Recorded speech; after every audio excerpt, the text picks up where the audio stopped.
मैं उसका आभारी। मैं नहीं चाहता कि देवदत्त के युवा कंधों पर रोहिणी नदी के विवाद का भारी बोझ पड़े। आपकी समस्या का निवारण यह है कि हम शीघ्र कोलिया नरेश राजा दंडपानी से वार्तालाप करेंगे। हम दोनों इस समस्या का समाधान शीघ्र निकालेंगे, ऐसी मैं आशा रखता हूं।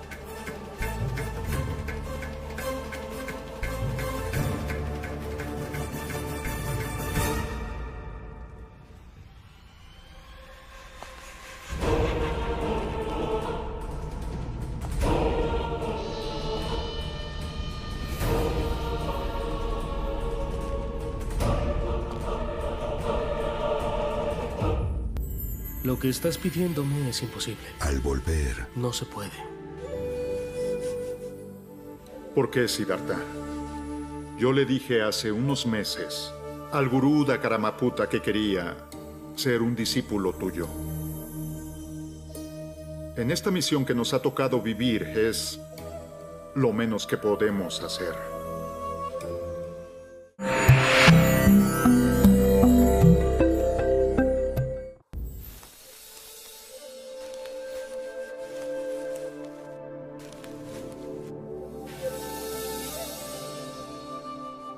दीदी, आप किसकी राह निहार रही हैं?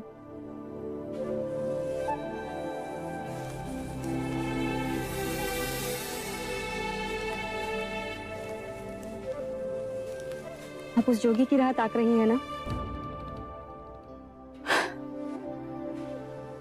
3 दिन से बाहर ही नहीं आए। ऐसे शरीर को दुख देंगे तो उनका स्वास्थ्य बिगड़ जाएगा।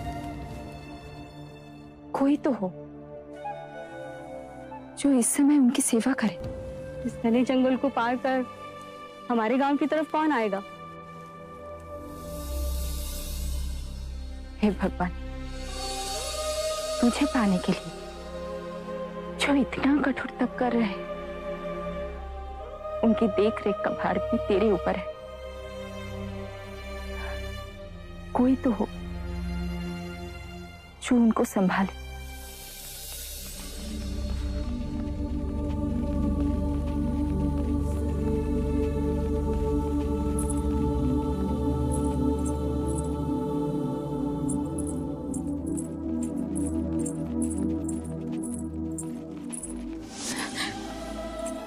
आप भी जोगी है? इतने घने जंगल को पार करके आप हमारे गांव में क्यों आए? मैं और मेरे 4 साथी किसी को ढूंढ रहे हैं। अपने जैसे जोगी को? हमसे कई अधिक उत्तम है वो जोगी। उस गुफा में कई वर्षों से एक जोगी तपस्या कर रहे हैं।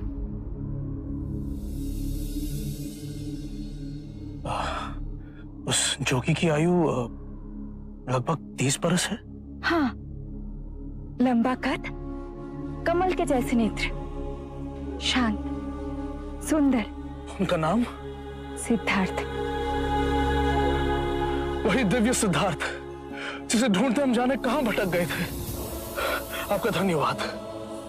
आपका भी धन्यवाद। मैंने अभी भगवान से मांगा कि उनकी देखरेख के लिए किसी को भेज दे, और देखो आप आ गए।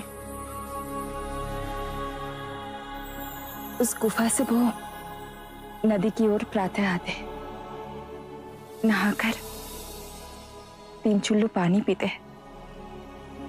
फिर कोई एक पका फल खाते। 3 दिन से वो बाहर ही नहीं आए। मैं उनके लिए बहुत चिंतित थी।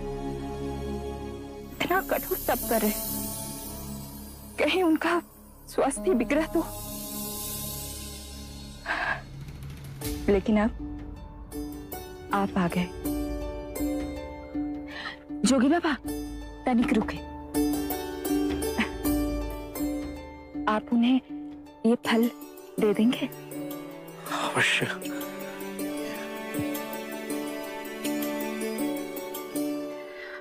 आप उनका ध्यान रखेंगे ना? हम उनके शिष्य बनने आए हैं, उन पर कोई विपत्ति नहीं आने देंगे।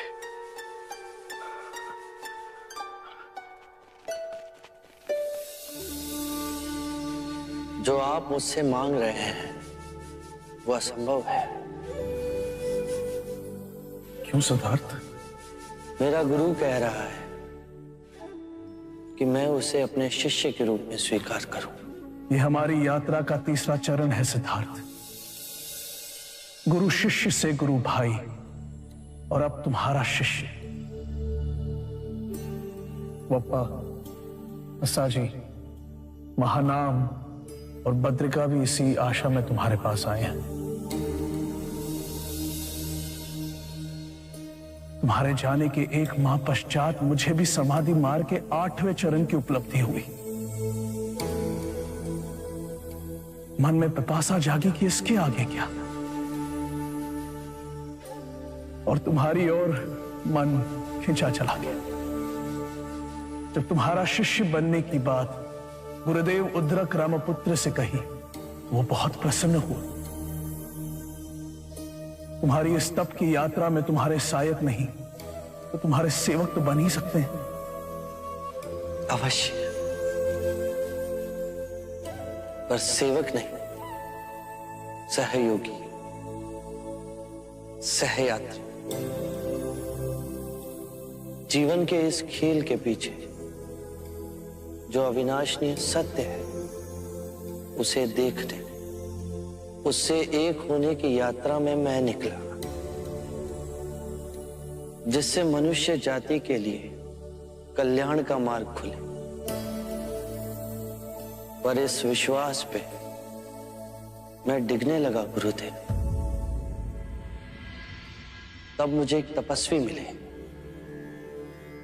उन्होंने मुझे महावीर की प्रेरणात्मक जीवनी सुनाई। शरीर को सुखा, महावीर को परम ध्यान प्राप्त हुआ। अब तक मैं इस मार्ग पर चला नहीं था, और अब इस मार्ग पर स्वयं को समर्पित कर दिया है। तो हम सब तुम्हारे साथ ये तपश्चर्या करेंगे। हाँ, हम सब इस मार्ग पर एक दूसरे के सहायक बन चले। जिसे उस चेतना की सर्वप्रथम अनुभूति हो, वो दूसरों को उस मार्ग पर आगे की ओर ले जाए। अवश्य सिद्धार्थ, अवश्य। याद आया, एक लड़की मिली थी, वो तुम्हारे लिए बहुत चिंतित थी। उसने तुम्हारे लिए ये फल भेजे। सुजाता ने। इस निर्जने में उसने मेरी बहुत सेवा की। परेशान थी कि तुम्हारा स्वास्थ्य न गिर जाए। बहुत करुणा है उसके हृदय में। ये फल आप ही ग्रहण करें। मैंने फलाहार भी त्याग दिया है।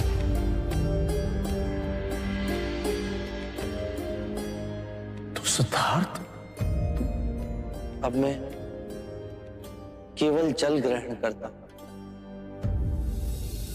सत्य कथा, पुरुषार्थ कथा, सुनो सुनो सिद्धार्थ कथा।